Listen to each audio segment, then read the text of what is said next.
정치권 반응도 좀 궁금합니다. 어떻습니까? 네, 국회 연결해서 취재기자와 함께 좀 자세히 이야기 나눠보겠습니다. 김승환 기자. 네, 국회입니다. 네, 박근혜 전 대통령 사면에 대한 민주당 반응부터 먼저 전해주시죠. 네, 민주당은 송영길 대표가 선대위 본부장단 회의 모두 발언에서 짧은 입장을 밝혔습니다. 민주당은 정부의 결정을 존중한다고 말했는데요. 직접 들어보시죠. 조금 전 정부에서 국무회의를 거쳐 특별 사면을 발표했습니다. 문재인 대통령의 심사숙고 과정을 거쳐 결정한 이번 사면은 대통령 고유의 헌법적 권한으로서 저희 민주당은 이 결정을 존중합니다.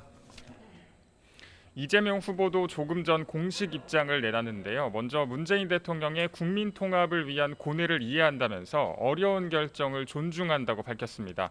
다만 박근혜 전 대통령이 진심 어린 사죄를 해야 하고 현실의 법정은 닫혀도 역사의 법정은 계속된다는 걸 명심하길 바란다고 비판했습니다.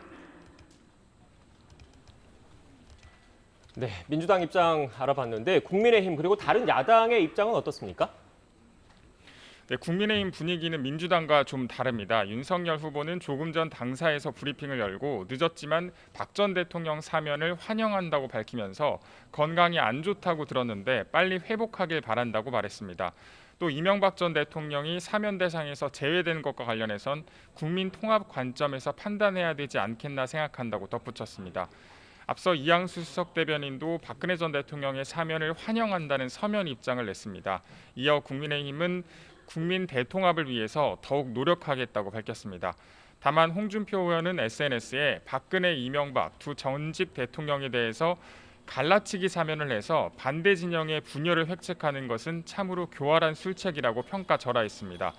정의당 심상정 후보도 역사의 물줄기를 바꿀 수 있는 중대한 사면에 최소한의 국민적 동의도 구하지 않았다면서 강력한 유감을 표했습니다. 네, 이번엔 대선 주자들의 일정도 짚어보겠습니다. 이재명, 윤석열 후보의 주요 일정 정리해 주시죠.